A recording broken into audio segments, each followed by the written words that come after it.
Welcome to the Josh Hall Web Design Show. Helping you build better websites and create a web design business that gives you freedom and a lifestyle you love.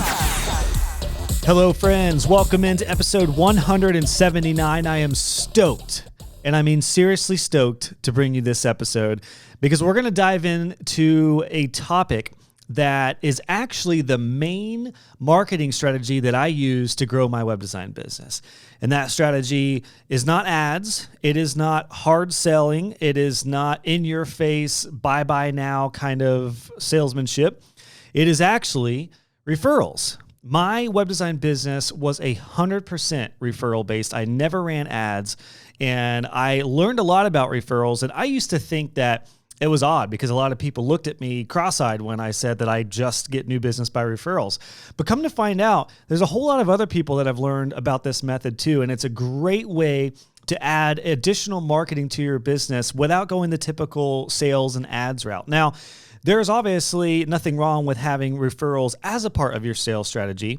I definitely recommend you consider other sales as well. But I did want to, in this episode, just dive into referrals and more specifically organic referrals so it feels natural.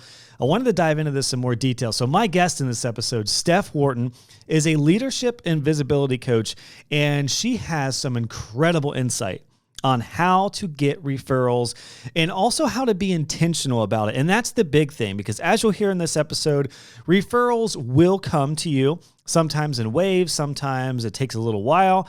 So if you are going to make referrals like a stable income stream of new clients for you, you have to be intentional. And this episode is going to load you up with all sorts of tactics, strategies, tips, and tricks to help you boost your referrals organically so you don't have to feel like you're selling. So I'm just stoked for you. Steph is awesome. I really enjoyed chatting with her. We have a fun one in this one, so I know you're going to love it as well. Now, before we dive in, I want to make sure you knew referrals, again, are my main strategy for getting web design clients, but there are a lot of different strategies. And either way, if you are going to get referrals, you want to do a good job for your clients to make sure they have an amazing experience so that they, you guessed it, refer you. And if you need help building your business and all the ins and outs of running your business and growing it, I am here to help you with that. My business course is where we talk about all that and so much more. I pull the curtain back on my entire business setup. That's available for you right now. If you're interested, you can go to joshhall.co/business and you can sign up for my business course. We do talk about referrals in there, but this will be the perfect in-depth look at organic referrals to help you grow your web design business. And without further ado, here is my awesome colleague, Steph. We're going to talk about how to get organic referrals and do it in a non-sleazy, salesy way. Get ready because we have some fun in this one. Enjoy.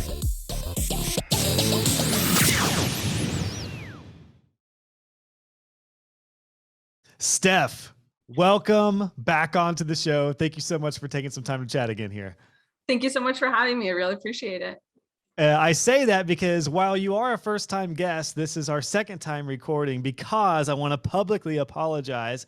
I did a first in my podcast journey. It's taken almost 200 episodes, but I freaking deleted our interview, and I'm so mad at myself. And sure, I had some schedule. I had our episodes kind of scheduled, and I revamped where they were. And I had thought that I already sent your files to my editor, and then I did some deletion to clear my computer. Then I realized, shoot, I freaking deleted your episode, so I'm so sorry. But the good news is we had such a good chat that I feel like deep down, maybe it was intentional because I just wanted to talk with you again because you have such an awesome mind and you were so fun to chat with. So we're going to do it again.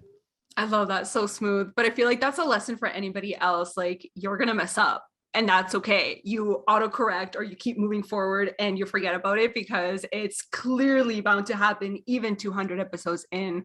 It's just the lay of the land. It's how it works. I appreciate your feeling on that. I really do. And I loved your email back because you weren't upset. You just said, hey, shit happens. And I was like, thank you so much for that. But you're a podcaster too. You host the Fiercely Visible CEO podcast. So I don't know. Have you ever done that or have you not?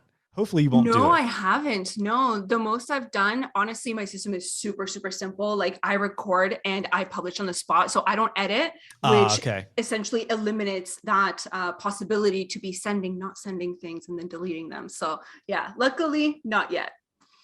Gotcha. That's a great way to go. Some people go ham on editing. I'm kind of right in the middle. Mhm. I have like a fairly simple editing process, but yeah, there's still a couple steps there. Well, anyway, I appreciate that. We're going to dive into this idea of organic referrals because this is how I built my business. A lot of people tend to focus on ads and marketing, but I love your approach. We actually met through a recent summit that we were a part of together, the Thrive Summit, and I heard some of your talk in there, and I was like, I just love your style, love your approach. So yeah, we're going to focus on organic referrals and tips and tricks. Before we dive into that though, Steph, do you want to let everybody know, first off, where you're based out of, and is there a way to summarize what you do? I know you do a lot, but yeah, what do you do? I think we all do a lot, at least if we're multi-passionate. It's one of those things where you always have the next cool idea that you're super excited about. So that's definitely my thing, my shtick, if anything. But yes, I am Steph. For those of you that don't know me, I'm a leadership and visibility coach. And I did start my journey as a designer. So I feel like that evolved slowly through time from design to brand strategy, brand coaching, and now visibility, which has a bit to do with branding as well. But in any case, I'm in Kelowna. That's British Columbia. That's Canada, for those of you that have no idea what Canada looks like on the map. And yeah, I used to live in Toronto, big city, and now Kelowna is like a small town with over 200 vineyards. It's surrounded by mountains, and it's honestly, I feel like it goes in line with like my journey going from being hustle, hustle, hustle to now the freedom that living in nature surrounded by wine can bring. But essentially, what I do is I help my community and my clients to break the rules, let go of all the pressure of all the things that you have to do or that you feel the pressure to have to do in order to succeed and scale your business. And usually that looks like, yes, breaking the rules, starting to become more visible through collaborations, to leverage your personal brand and do things in a way that allows you to let go of being glued to your phone. Because I love social media, like I'm not going to lie, but having to, or not having to, but feeling called to always open Instagram and check for new notifications and get stuck scrolling for a couple hours. That's not how I want to live my life. And I know it's not how a lot of you want to live your life. So we try and stray away from that. So it's not this hustle 24/7 mentality, but your business can actually sustain itself without you having to show up 24/7.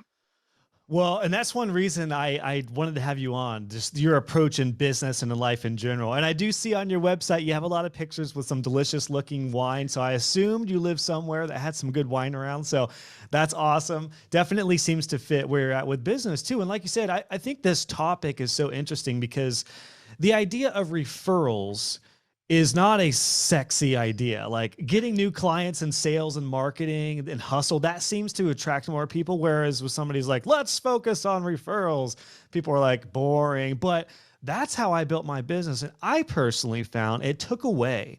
Like I didn't have to go for that hustle, sell mentality when I was able to focus on referrals. Now, there's pros and cons to referrals just like anything, but I would love to hear from you, Steph, particularly with clients you work with, like why do people not focus on referrals? Why do you think that is?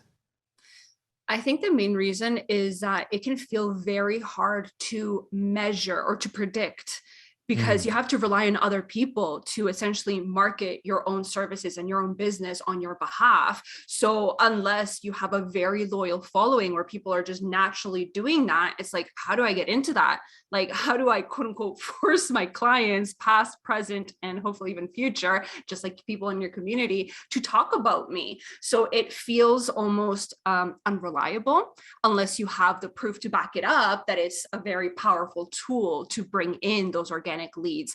And the cool thing is that not only are they just organic because you're not paying for that traffic, it's just coming naturally from people advocating, but that advocating in itself is what's so powerful because now it's not just people that didn't know about you that perhaps are finding out about your offers and they're realizing that it's something that they need. And maybe they're looking through your social proof and your portfolio and that stuff, but they're actually having somebody whom they trust say, they're amazing. Like, I loved working with them because XYZ, not just the deliverables, not just the work, but even just them as a person, as a human being. And that's so much more powerful. Like, I know I would almost blindly trust my friends if they told me that somebody was worth investing in. So that really does go a long way. And that's why I love it personally. And so that's a good point as to why people may not focus on that or not think about it, is because it is hard to measure sometimes. And it is also something that you don't necessarily control. I think people tend to dive into things they can try to control. Although marketing itself can be tricky to control when you're playing with Facebook ads or any other things that are in different systems. But I've heard it said like this, which I thought was so genius. And that is that referrals are like rain. It's going to rain. Obviously, it rains a lot where you're at in British Columbia, I'm assuming, but not as much here in Columbus, Ohio, where I am, but it is going to rain at some point. The problem is you're not quite sure when. So I love that analogy in regards to referrals, because that's how it was in my business. I had some windows and some periods of my business that had a lot of referrals and I could barely keep up. And then I had some months where I'm like, I didn't get any referrals. I'm really hoping, and we are going to, I should say, I know we're going to talk about some tips and tricks to generate referrals, because you can be proactive about this, but you still put the power in somebody else's hand, like you said. But what I will say is, you nailed it, Steph. There is a massive difference between a cold reach out or a cold lead and a hot lead. Because when somebody, like you said, your friend sends somebody to you and they're like, oh my gosh, Steph is awesome. You're going to love her. She helped me in my business so much. That person is like almost already there. All you need to do is close the deal. Is that kind of how you feel about the organic referral, like the real true benefit of it? Definitely. It's so it almost like makes you feel like you have like butterflies in like your tummy when you get the kind of whether it's inquiries, DMs, applications, because the way that they reach out is so different. Like, I've had people who reach out and they go, I was talking to so and so, I have to work with you. So it changes the dynamic. You're no longer, if you're doing sales calls, let's say, you're no longer hopping onto that sales call trying to woo them and trying to position yourself as an expert and talk about how amazing your offers are. You're literally just having that sales call to make sure that you vibe as people, that you can communicate, that you respect each other, that you can have fun throughout the entire process, because you're probably going to be working together for a month or a couple months. So yeah, the dynamic changes entirely. I remember my first referral that I received, it was from a client, a design client at the time, and I had designed their logo. It was one of my very first clients. And I went from that one, which I actually believe it was either a trade or I did it for free, being my first client. And then the referral within a couple of weeks that I got was an $800 project. So it went from like zero to what felt like 100 at that point in time. And It was somebody who required no sales call, no nothing. They just signed a contract. And I was like, no way. Like, how is this possible? So that the very start of my business, I was like, referrals, that's where it's at. Well, and that's a big thing that I tell all of my students early on when they're just getting started is, even if you do a trade-off or a freebie, you don't want to do free work for long, but if you build your portfolio and if it's intentional and you ask for referrals from that, you just said it, Steph, that's the prime example of how that works out. Is you do a job for free, they refer you, and then boom, that other person didn't know they worked for free. You know, you didn't work for free, and then you get $800 or $1,000 or whatever it's going to be for that first project. So there's so much power in it. And I would like to know, I think one area worth focusing on is like how to funnel referrals, because then it gets tricky. Like you mentioned, there's DMs, there's emails, there's random calls, there's other sorts of messaging, there's texting. Like, what are some tips on how we funnel these different referrals, especially if we're on different social media platforms? Because then it becomes really tricky, right? Once, whether it's 1 or 2 referrals or 10 or 15, how do we funnel and manage all these? Yeah, that's a very good question. There's a couple of things that you can do when it comes to the system. Like, if you want to have a specific application for referrals, let's say, or a specific like intake form, depending on what systems you're using or what CRM you're using, account, I was going to say Acuity, calendar booking system. But essentially, regardless of the system, I think what works really well is to have the intentional process already mapped out, kind of like a standard operating procedure. So the way that I like to implement that SOP is by actually adding or inviting my past and current clients to become almost like referral partners.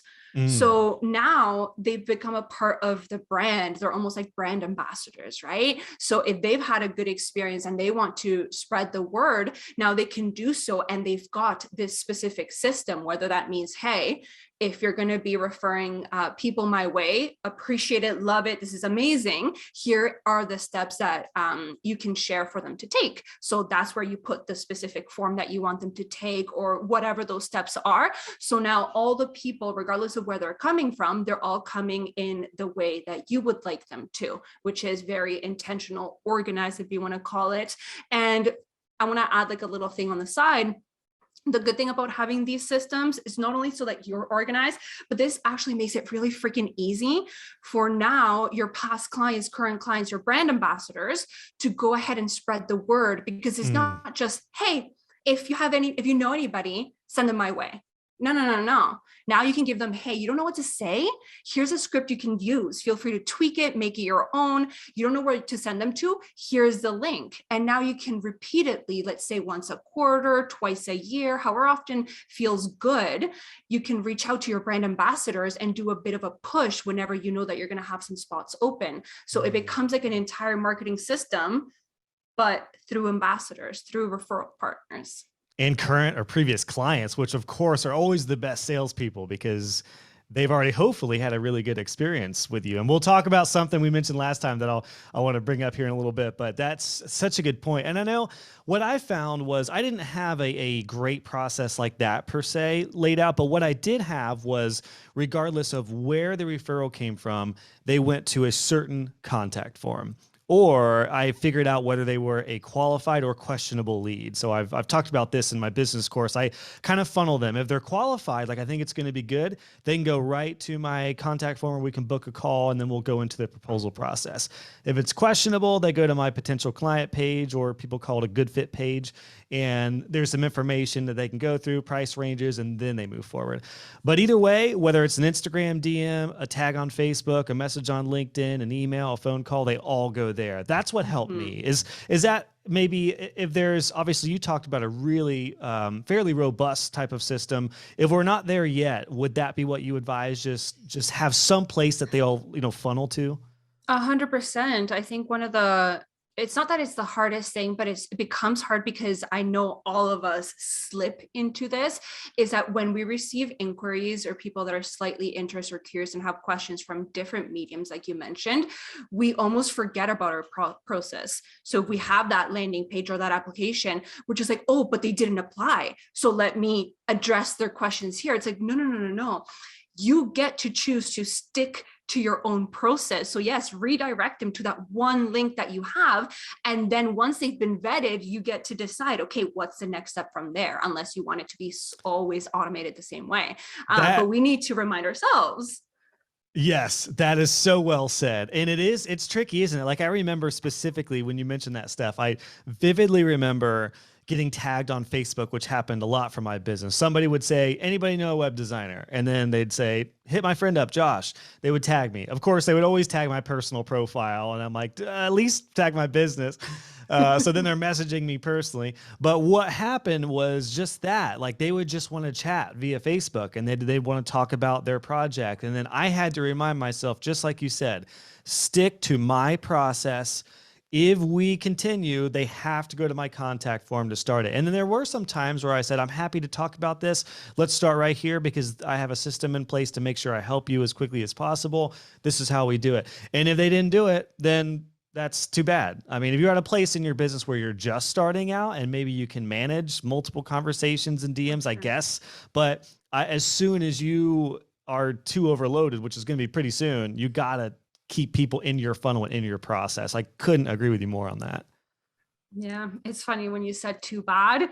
It's true. I know it can feel hard to kind of let go of those leads that aren't perfect fits, but who wants to work with somebody who can't take the time of day to fully submit the application, the form, the whatnot? You want people that are there, that are going to show up and are going to do their part, because this is a collaborative effort, regardless of what you're doing. You need your client to do their part of the puzzle, of the thing. So yeah, if that's that mini red flag, you want to pay attention to that. The mini red flag. And heads up, if somebody's going to be difficult before they even get a quote, you best believe they're going to be difficult during the entire process. So if they don't respect you from the first step, that's the red flag right there. Well said. So this idea of like a brand ambassador, I like that term. And of course, current clients, if you had a really good experience with them, they're going to want to refer you. But I've often found that if they don't refer you, it's not personal. They forgot, or they're busy, which you already hit some valuable points in that, which was just remind them and keep an intentional type of approach with that, and give them some guidance. Like, let them know, here's how I can help people. If you hear somebody say, I need a new website, send them to me or send them here.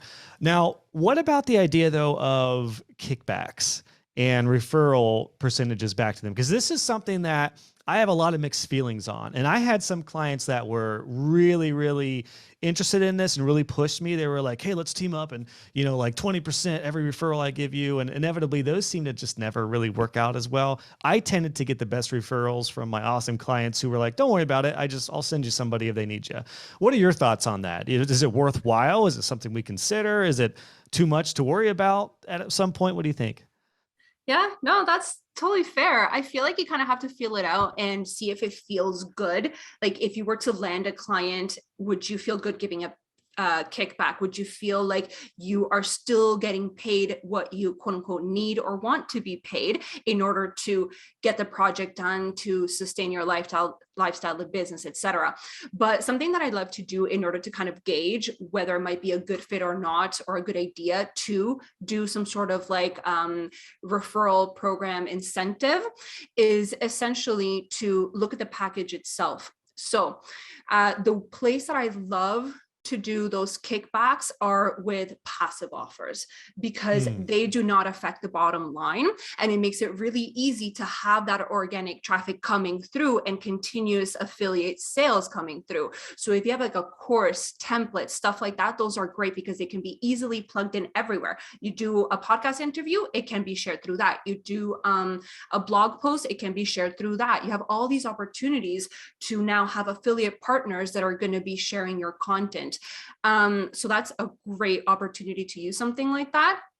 And then when it comes to done for you services or anywhere where you're trading time for money, that's where potentially can get a little bit tricky. But what you can choose to do is, if you want to, there's two things that I love to consider if you're feeling called to essentially reward / thank your brand ambassadors, your clients, etc., is to realize that there could be different ways to do the kickback. So there's one where you can do a cash incentive. So that can be, yes, cash, a gift card, a gift of sorts, where the client wins something that they didn't previously have and you're providing that for them. And then alternatively, you can actually give them a credit to a future service. So especially if it's a past client that, let's say you did their brand and their website and now they referred somebody and you're like, okay, well, you can either take $100 cash right now, or you can take a $300 credit towards my web maintenance services. Genius. And then it's an upsell. So you just turned a referral kickback to an upsell. Gosh, I love that. I completely forgot about that. You mentioned that last time. I'm so glad you mentioned that again. That's so great. That's genius. It's really, really awesome because it truly is a win-win situation. And if there are people that are continuously referring new clients to you, or just leads in general, whether they end up converting or not, they obviously loved working with you and they could benefit from working with you again. So they're definitely benefiting. You get a recurring client. So yeah, it's a great way to go about it. The last thing I'll add is, like you said, sometimes it doesn't feel good, or you just don't want to do it, or it's complicated, or whatever reason. Something I've done before is, if let's say you keep receiving new referrals from the same person and you don't have a process where you give them an incentive, some sort of like thank you gift, you can just randomly decide to do so. Like now as a coach, I did that with one of my clients and I was like, you know what? I'm feeling called to, do you want to do a one-on-one call? You currently don't have access to that, but you are freaking amazing. You keep referring people to me. So I want to thank you. Here you go, call. And that was beyond appreciated. It went above and beyond. It was something they were not expecting. So you get to decide as somebody who's in charge, who's the CEO of your own business, what you want to do. That is great. Gosh, it's genius. So many gold points in there, Steph, especially, well, for that, for sure, having some freedom to choose depending on personality fit. And of course, if they are referring, it's like, absolutely. If you're getting a lot of referrals, take the lead on that and let them know, hey, let's work something out together. But then that idea of either a kickback or a credit is genius, because I guarantee so many people would be interested in a credit for something else, which is, again, so good. Now, we talked about some tips on, though really those are all tips on generating referrals. Here's one tricky part of the entire process that I found in my journey. And that was after the end of the project, the end of the project, when it's launched, like in our case, a website is launched and you're done. Often you're like just done with the project and you just want to send your client on your way. Of course, I talk a lot about recurring income with hosting and maintenance plans. Yeah, you want to be done with it. But is this not the most important time to reignite that relationship and give them some resources and empower them to give you referrals? Would you agree with me in saying that? Yeah, 100%. I feel like the client experience overall can be so powerful just to make sure that they have that amazing experience with you so that they go ahead and shout your name from the rooftops and refer everybody to you. But what a lot of people don't realize is that the client experience doesn't have to just end when the project ends. It's not just about the onboarding and what happens throughout the length of the project with, let's say, concept deliveries and all that stuff. There's actually the offboarding part of it, which sure, you can do the referral programs, you can ask for a testimonial, like there's so many things you can do at that touch point. But what gets missed so many times, and you kind of like alluded to that, is the fact that we just move on. But this is a time to celebrate. This is a time to be like, look at what I just created. Let's share this with the world. Let's like really use this moment to leverage and build up momentum around our services, our style of work, etc. And what I love to do in order to kind of like have a bit of like a celebratory moment is to include a launch pack, which is essentially something that you can hand over to your clients so that they can now share the website, the brand, everything that you've built for them in a way that is actually on brand. Because usually, right? Like usually you hand stuff off and then some clients they don't have the eye for design. So they just kind of go, oh, new website, that's it. And you're like, no, but like what I designed was amazing. And it deserves its moment. So a launch pack, I feel like does that for them. Gosh, the launch pack is it's one of my favorite concepts I've heard of the year so far, the launch pack. Because we talked about this before. Like I do have a process in place where I've always had a moving forward page, which was kind of a mini version of that. It just empowered them with like what to do with their website, but it wasn't necessarily branded and it wasn't as empowering as an official launch pack would be. So I love that idea. I can't recommend that everybody do that. Again, you kind of have to remind yourself, like, even though you're done with the project, you're excited to be done, take this opportunity to make the most out of your hard work, because this is it. Like all the work you've been doing over weeks or months have led to this moment when boom, the new project, the new website is out there. So yeah, make the most of it. And heads up, if you tell your clients, go promote this, guess what they're going to do? New website, check it out. Boo. No one wants to look at it. So give them some tips and some stuff to help them. Now, let's dive into that stuff. What is in a launch pack? Are there graphics? Are there tips on where to post, how to post? What have you seen work in this launch pack idea? Yeah, for me, it's actually like a very simple concept. And that's why I love it so much, because we don't necessarily like as designers or as entrepreneurs to add more to our plate. But this is the cool part, is you're already creating a lot of graphics for yourself, for your portfolio. You're putting them in like beautiful mock-ups. You're doing all the legwork already. So now what you're doing is you're basically packaging that all up together for your client, so they have the material to share to, let's say, their social media, especially if they're on Instagram. They can share it to their stories. They can tag you. You can share it to your content and then tag them. So now you got reposting happening back and forth. You can create graphics for, let's say, I was going to say like their email, if that's like a thing, but I think social media is one of the best ways, because it's just one of those things where people are just constantly, it's very visual. So they're constantly looking, sharing, commenting. It's a platform where people are very engaged. But in any case, you're creating all those graphics. Now you're provided them to them. So let's say if we're looking at Instagram as an example, their feed is now going to be perfectly curated, but not just to promote their business, to promote the launch. And that's something that they can utilize, your clients can utilize to now ramp up their own business, because they're showcasing their new website, their potential new or enhanced offers, any lead magnets that they have, and you are prepping them up for a successful launch.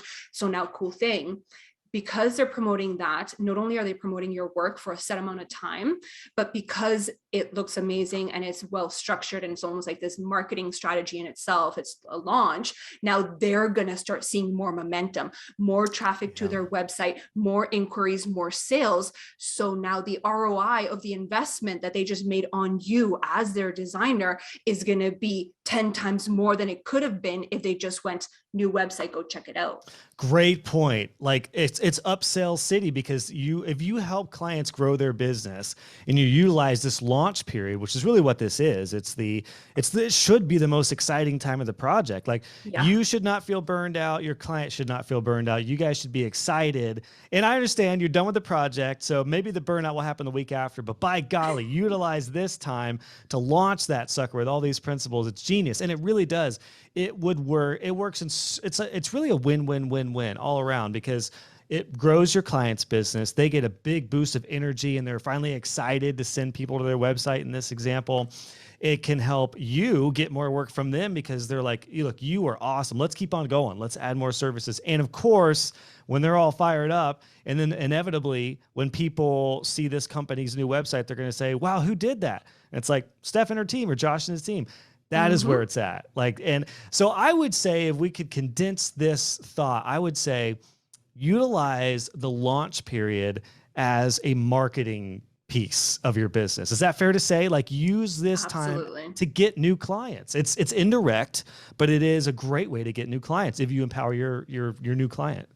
Yeah. And that's like one of the biggest sells, or one of the easiest ways to promote web design, let's say, because the purpose is to bring people in. It's like a storefront. You want the traffic, you want the conversion. So if you're able to do that for your clients through this marketing, this launch effort, that becomes a selling piece for you. Like, I know it's so hard for designers to come up with a messaging around their offers and how to attract the right people, because it's like, oh, I can design a beautiful website. And I'm like, yeah, of course you do. But is that what people want? Do they want a beautiful website? That's probably part of it.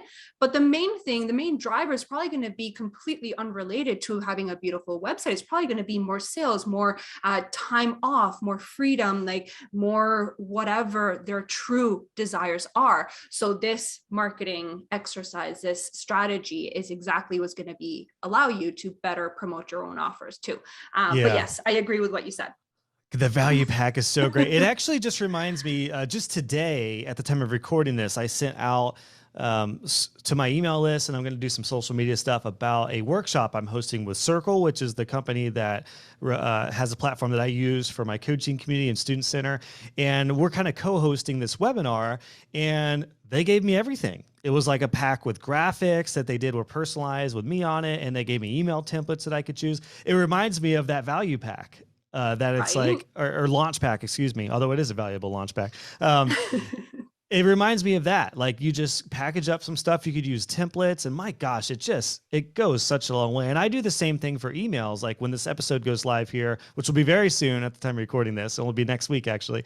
I'm going to send you some graphics that you can use to promote. So very similar. Like I want to, obviously you're a podcaster. I probably don't need to give you too many ideas, but I'm going to, share some resources for you. So I take that to heart in my business now too. So gosh, so many genius ideas. And I really just want to re-articulate the fact that this is a marketing strategy. Like asking for referrals and empowering clients is a marketing strategy. And honestly, it can be way less expensive and way more, less salesy because it's with your current clients. They do the selling. You just empower them to shout it out to the world and share it in an awesome way, and it will bring you clients. Now, one thing I'm curious to get your thoughts on is the fact, like when you're done with a project, again, we talked about both parties are usually like ready to be done. So we want to reignite the fire. But here comes a tricky point for referrals. It's like you don't want to overwhelm the client. You don't want to give them a launch pack and then ask for referrals and then tell them how and then ask for a testimonial. Then it's like, well, it's too much. So my question would be, when do we intentionally ask for referrals, or when do we intentionally invite people to be a brand ambassador? Is that like a week after a project? Is it a couple weeks? Do we just do it ongoing, occasionally? What are your thoughts on that? Yeah, that's really, really cool. So there's two different things you can probably consider. Essentially, one of them is probably your straight go-to. And then the second one is like a little enhancement you can do if you want. But what I love doing is the same way that you might have like an onboarding sequence, or for anybody else who doesn't have a very solid client experience, think about it as like a lead magnet, right? Somebody signs up to something, now you have a sequence. So you can use a sequence like that when you offboard your client. So what you can do is the day you offboard them, I would probably focus on the main thing you want. So you worked with them. What's the takeaway? So based after this, listening to this podcast episode, you're probably like, well, the launch pack, that's what I want them to go ahead and promote. So, all right, let's go ahead and do that. Let's do the launch pack and a testimonial, let's say. So you're asking for two very clear things. You're not overwhelming. And then after that, that's when they have entered the offboarding sequence. So yes, you can wait about a week and now check in with them and be like, hey, how's everything going? Are you having any trouble with the graphics? Do you need any support? And now you can start considering next steps. So do you want it to be a referral program? Do you want to upsell? What's your next topmost priority? So this is going to vary depending on where you're at in your business and what your priorities are, right? So if you want upsells, you focus on that and then you push the referral program back. But if you want referrals and you're not as concerned with recurring clients and bringing them back, then that's what you prioritize. So you get to essentially customize that experience based on what you're looking for next inside of your business. So that's the funnel, essentially, if you want to call it a funnel. That's what I would focus on. Yeah, I could see that visually. That makes a whole lot of sense. Yeah, because you definitely don't want to overwhelm a client. I struggled with that early on. I gave them a bunch of resources, asked for a testimonial, asked about new services, and it was just too much. So one step at a time, ideally one, maybe two things at a time to give them some room to breathe. And of course, it's honestly sometimes best to wait to ask about referrals after they've had the site live, because if they get results, they're going to be 100 times more apt to give you referrals, because they're going to be like, I'm already getting like new leads and my business is growing already within a month. So that definitely is a great way to go. And this is a kind of an empowering point for us, I feel like, as creatives, because we get to decide, again, do we want to pursue this client as a referral person, or is it not that big of a deal? Or even if they're an industry that we don't really want to work with, like nothing against lawyers, but I had quite a few issues working with lawyers. And when I did a lawyer website, I was kind of like, I don't really want them to refer their friends. So, but this other company that was in a really cool market, I want them. So that's who I'm going to focus on. And it also kind of dovetails on the idea you said earlier, where there's a big difference with like custom big projects versus package style stuff or courses or products when it comes to referrals. Because like for me right now with my courses, super easy to be an affiliate. Like I have an affiliate program that people can sign up for. It's easy for me because it's all set up with WooCommerce. I'm not custom quoting things. It's an easy program. But with custom type packages and processes, that definitely gets more tricky, but we've already covered that with either a kickback or a credit. But I'm just saying it's a really cool position for us, I feel like, to be empowered to do what we want to do with these clients, which is awesome. So absolutely. I think definitely you makes a lot of touched on sense. something there too. When it comes to deciding, hey, maybe you don't want this person to become a referral partner because that's just not the type of clients you want to call in. Well, that reflects on the power of just organic lead generation through referrals, because yes, you get to literally choose what kind of people you're calling in. So instead of relying so heavily on your traditional marketing where you're showing up all the time and doing the marketing yourself and hoping that your message is so specific and tailored in, let's say, that is calling in the right people, you're already ensuring that the people that are referring your past clients, they're probably going to be having their own community of like-minded people who have probably similar values, who are maybe in the same industry. So the chances of your referral partners bringing in the right kind of clients that you want to work with has already increased in itself. So you're attracting the people that you want to work with, which is really freaking amazing in itself. Yeah. No, it makes total sense. And again, I love this. I love the idea of organic referrals. And I feel this deeply in my soul because my business ran 100% on this. And I did honestly a bad job in the beginning. I learned more about this, but I realized, and what was awesome is that I didn't have to market. Like, I had so many people that were like, what, you don't run ads? Like, you're not doing any ads? I'm like, nope, all referrals. Mm-hmm. And again, good months, bad months, but they all tend to even out. And I did not have to be that hustling salesman.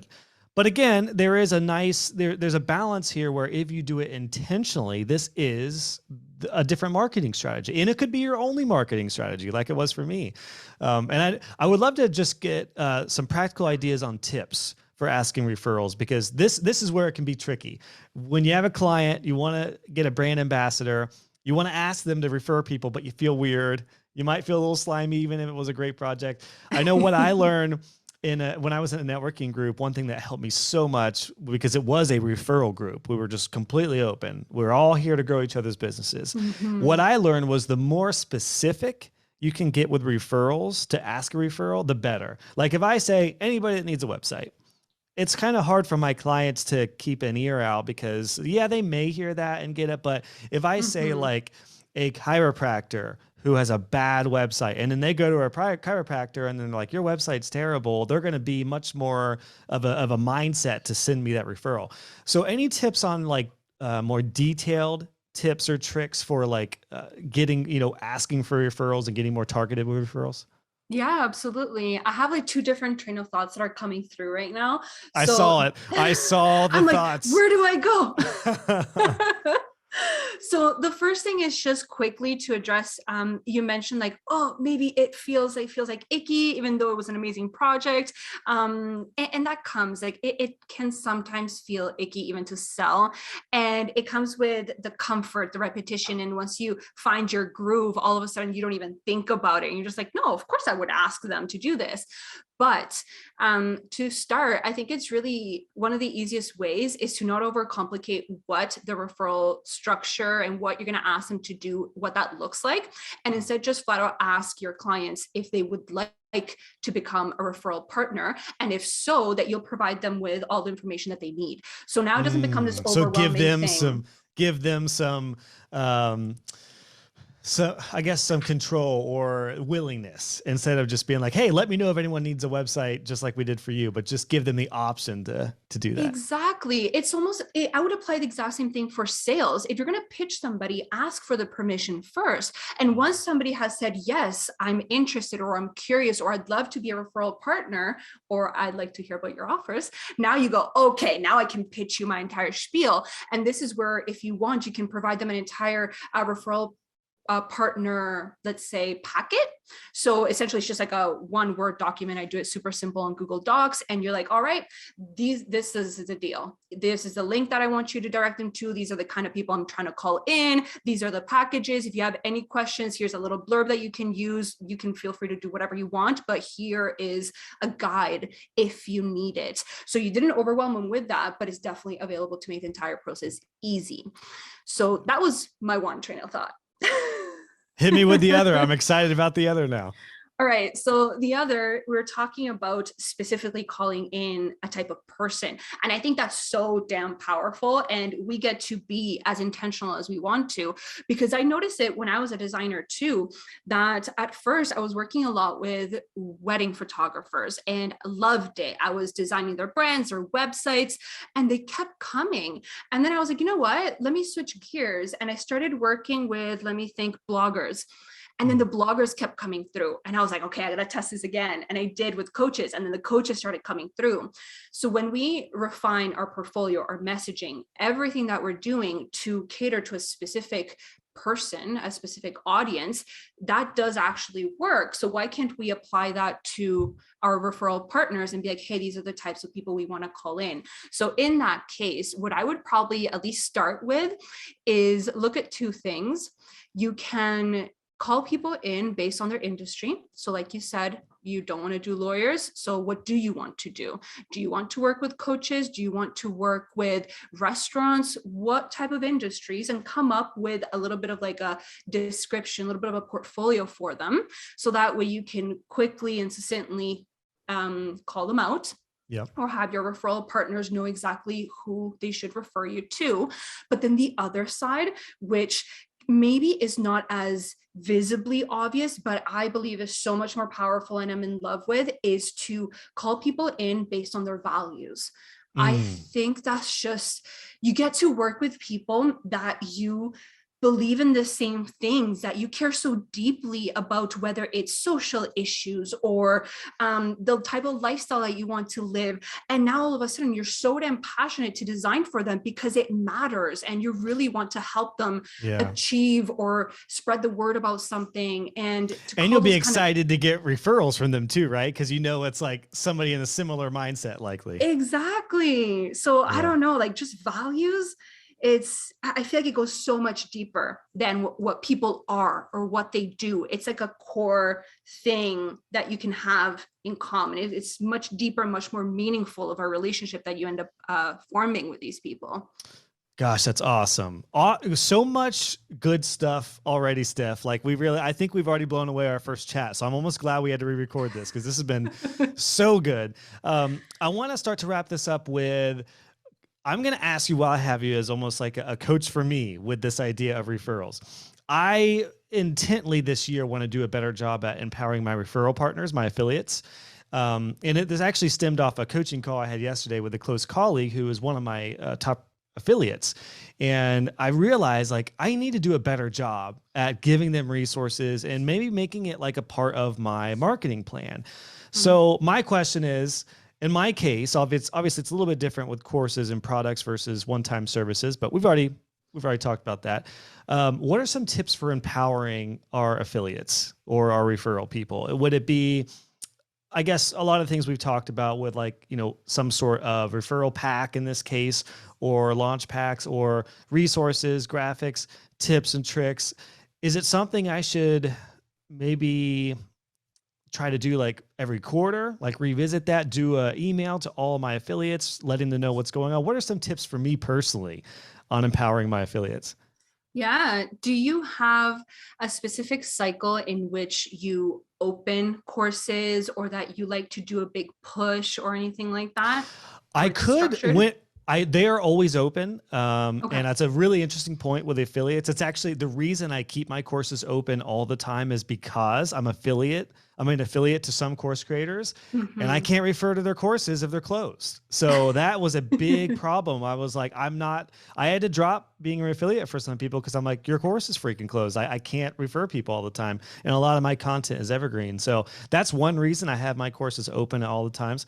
But it's a great point that maybe I could, if I'm going to do like a webinar or a launch or something or a revised course, maybe I could empower my affiliates and just let them know, hey, I'm doing version 2 of this course, or I'm doing a free webinar, have people sign up, and then you could get an affiliate kickback. That's a great idea. Yeah, anyway, did that answer your question? Yes, it did. So what I'm going to say is almost like spin it. So it doesn't have to be open, closed. That was just going to like help me guide I guess like my feedback on my idea or whatever, you can still structure your pushes as if it's an open closed cart thing, even if they're evergreen. So perhaps you can have a special bonus. So something that I love doing, being like a visibility expert, partnerships and collaborations are like my freaking jam. So play around with a couple of ideas. One, you mentioned webinars. So whether it's a webinar or a masterclass or anything where you're doing something joint with somebody else, I feel like that is enticeful in itself, because now they're a part of it. They're not just promoting your offers, your courses. They're part of the event that's going to provide some sort of free value or paid to both of your community. So you're bringing everybody together and you're promoting that one course through that. But something you can do is, if you have a really good partnership / relationship with somebody who has a product that is a good match. So now they're an expert in something that just your students would really benefit from. That can be that open closed cart thing where for a limited time, if you join for the next month or the next 2 days, you now get access not only to Josh's course, but Steph's mini course that goes hand in hand with that topic. Yeah, that's genius. I love that idea of focusing on the partnership aspect of that. And I've been on the receiving end of that quite a bit recently. So I'm not surprised that it didn't dawn on myself that, hey, maybe I should do that for my courses, which is genius. But sometimes it takes this just to hear it and to have some intentional advice to set in. So thank you for that. That's awesome. I'm totally going to consider that, particularly with my colleagues who are, in the similar vein. And maybe we even have comparative courses, but they have like a different program that's outside of what I do. That is, and same for me, like same for my courses, that's outside of what they do. It's such a great way to partner up. And actually going back to my coaching call with my colleague yesterday, sometimes it just took us talking about something before we realized we need to freaking partner up on some of this stuff. Why not? Like, we should totally be doing this. So that makes a lot of sense. Partnerships. I do have it automated. As far as like when somebody joins a course, I have an automation that says, by the way, I have an affiliate program. You can join, anyone can join. I do vet, we vet them out and stuff, but I that tends to get missed a lot. So I think some more intentional kind of things would be good. Now, what about this? And I was going to ask this for people who have a lot of past clients who they're like, I haven't talked to them in like 3 years, but they're a really good client. Should I revisit them? Like, should I mention that we have this affiliate program? What are your thoughts on that? Because same for me. I've got students who maybe went through a course 2 years ago.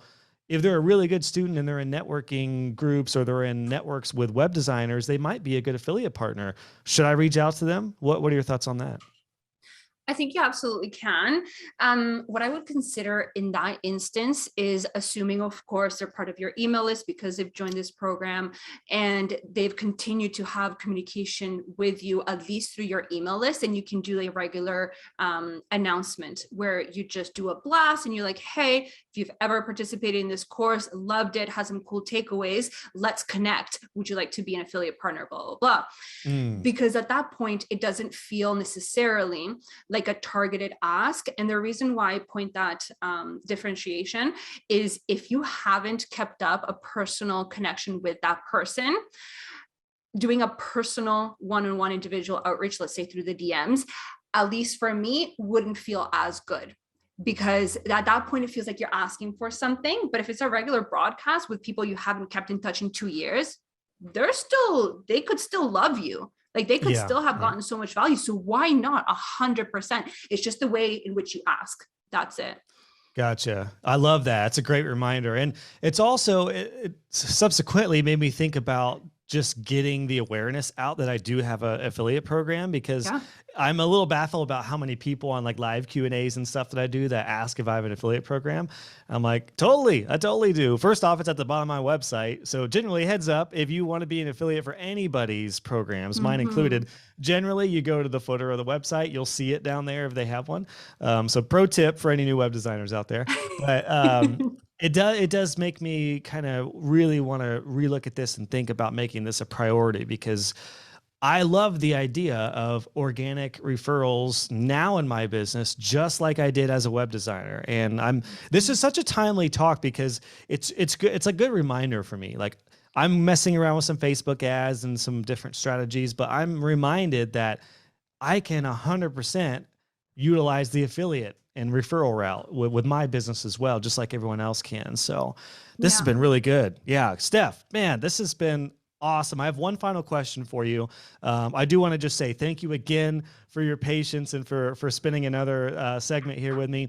Like I said before, I actually think this one was better. I feel like we were more condensed and we really hit some awesome stuff. So thank you. You reminded me of some things you said last time that are just gold. You were really filled with great information on this. So yeah, thank you for that. And thank you for your transparency. One final question. Before we hit that, where would you like people to go? I know you have a podcast. You want to send people there. Where would you like everyone to connect with you at? Yeah, absolutely. The two places that I usually hang out on the most are Instagram. So it's Steph Wharton _ or the Fiercely Visible CEO podcast. I release episodes every week, sometimes twice a week, because as you know already, I break the rules. I don't have a strict schedule. I literally just go with the flow with what's happening. But those are the main two pieces where you'll see me creating content. Feel free to reach out. Like, I'm weird. I'm quirky. I don't give a shit about anything. So reach out if anything resonated. You want to chit chat. Instagram is where you'll go.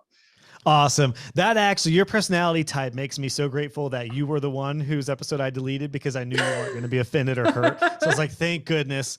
At least it was somebody who was going to be cool about it. Yeah, no, that's great. And of course, we'll have everything linked in the show notes. My last quick question for you is somebody who has never done this, somebody who has never asked for a referral. We've loaded them up with so many ideas.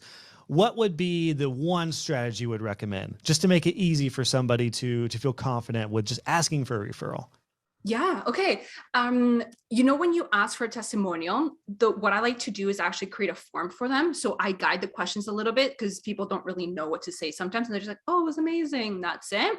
So when you have a form, you can actually have the last question where they can just check off a radio button. So do you want to be a referral partner? Yes, no, maybe I have questions. That's it. So you don't even technically have to ask. It's just part of your process. And that can at least get the wheels turning. So it's not as daunting. It's just like a side note. And then once you realize that people actually start checking it off, yes, every single time, that can release some of the hesitation and the fear around that. So you can start flat out asking if you want to do that instead. There it is. Every point. You get me fired up, Steph. This is awesome. Thank you so much for your time again. I really, really enjoyed round 2, and we'll definitely do another one in the future, because I just love what you're up to. So thanks so much for your transparency and for your thoughts, and for sharing all this awesome stuff with everyone listening and watching. Thank you so much, Josh. It's been a lot of fun. I know, I think I said this last time where like my cheeks were hurting. They're hurting again. They're hurting again? This is the thing. Yes. Yes. See, that's what I want you to know. Like, if you're going to come on, prepare. You better do some stretches, because your cheeks are going to hurt. 100%. We're going to have a good time. Yep. I'm going to Google cheek stretches after this. There you go. Yeah. We'll see how that one goes. Awesome. So weird. Love being here. Thank you so much again. All right, Steph. Thanks. Cheers. Hey guys and gals, just wanted to pop in with a couple things before you head out. If you enjoyed this episode, please consider leaving a review on iTunes or wherever you listen to this podcast. I would love to hear your feedback, and it will also help other web designers find the show. Be sure to check out the show notes for this episode. Just go to joshhall.co, click on podcasts, and search this episode number, and you'll find all the links, descriptions, and resources we talked about. And if you haven't already, make sure you subscribe, and you'll be notified when the next episode is live. Thanks again for tuning in, and I'll catch you guys on the next episode.